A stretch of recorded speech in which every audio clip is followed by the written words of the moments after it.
Halo guys, welcome back to my channel. Kali ini Mimin akan menceritakan sebuah cerita dengan judul Battle Through the Heavens. Oke, buat kalian yang baru saja bergabung dengan channel ini, tolong dibantu dengan subscribe, like, komen dan share ke teman-teman kalian agar Mimin lebih semangat lagi dalam membuat konten. Oke, kalau sudah, lanjut ke ceritanya.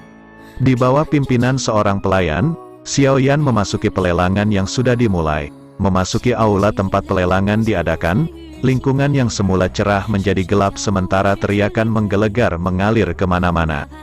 Itu membuat Xiaoyan mengerutkan alisnya. Lelangnya sangat besar dan aula pasti bisa menampung setidaknya ratusan hingga ribuan orang. Pada saat ini, di tengah aula, di bawah cahaya terang, kecantikan berjubah merah menggunakan suaranya yang menawan untuk menggambarkan benda di tangannya.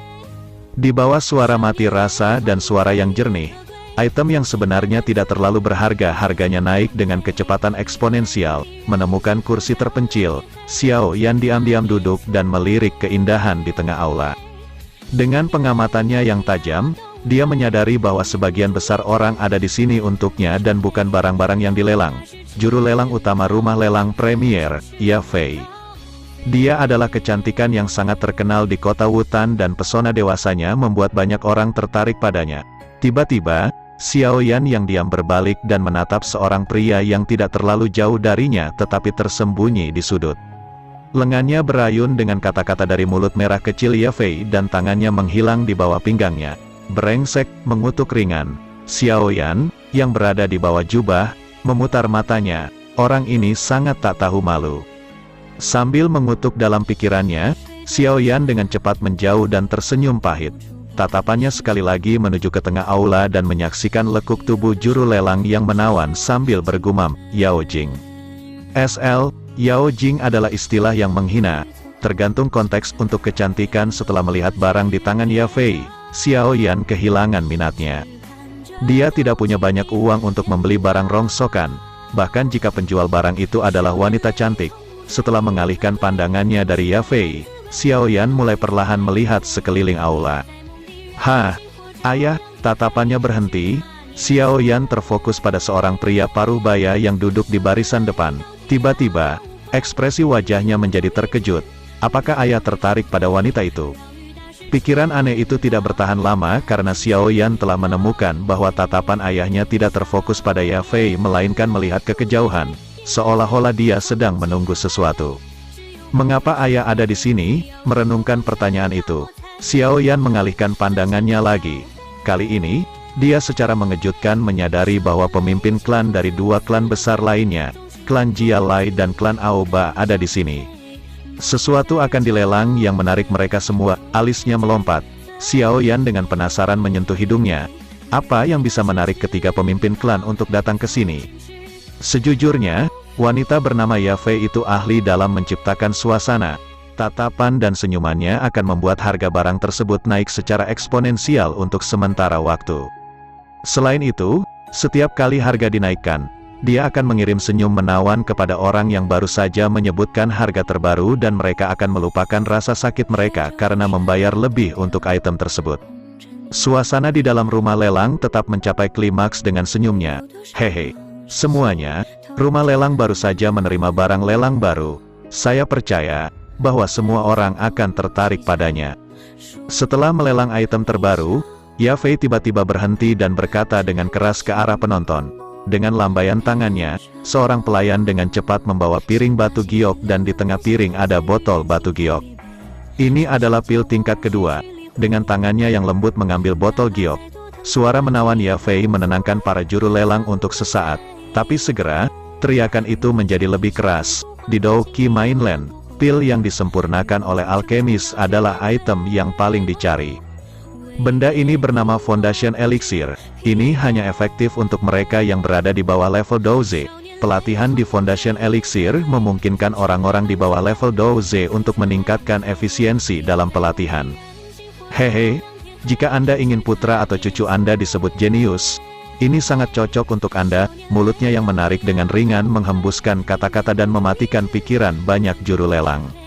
Eliksir yayasan, itu bisa meningkatkan kecepatan latihan Douqi seseorang, Nona Ya Fei.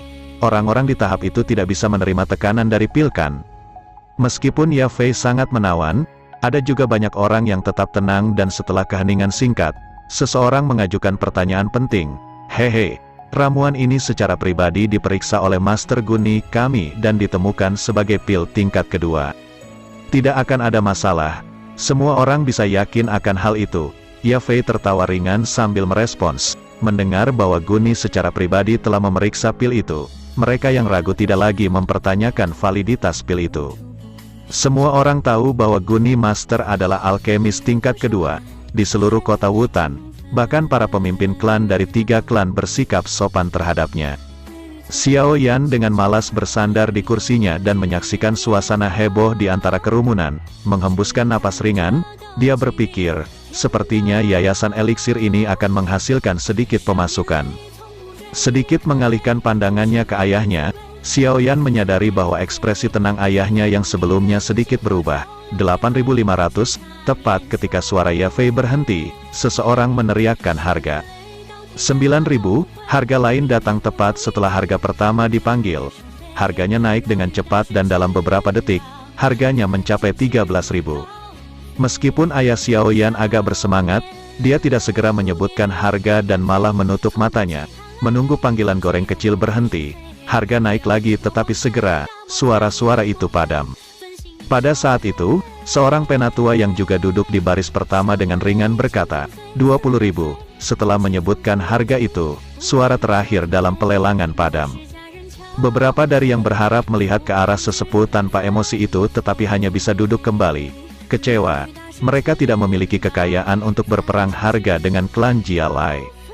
Hehe, Jia Lai Bi, bukankah anakmu sudah menjadi doze?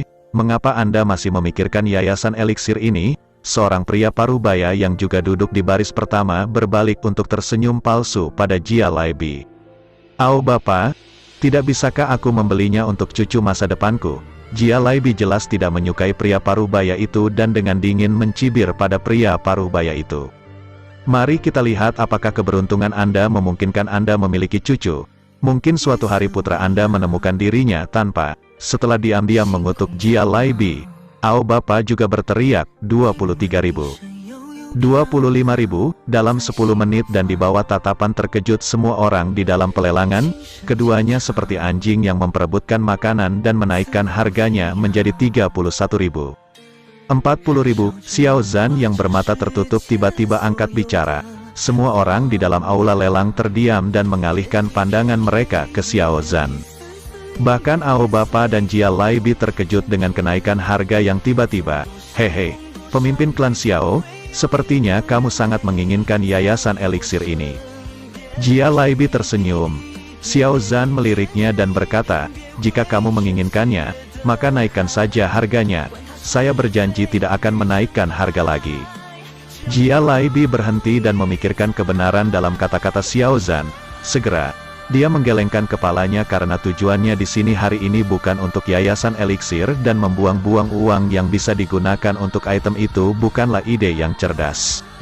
Ao Bapak di sisi lain, melihat Jia Lai Bi berhenti menaikkan harga, juga mengangkat bahunya. Meskipun yayasan eliksir sangat menggoda, tujuannya bukanlah itu. Karena itu, dia juga berhenti menaikkan harga. Pemimpin klan Xiao Zhan telah menawar 40.000 koin emas.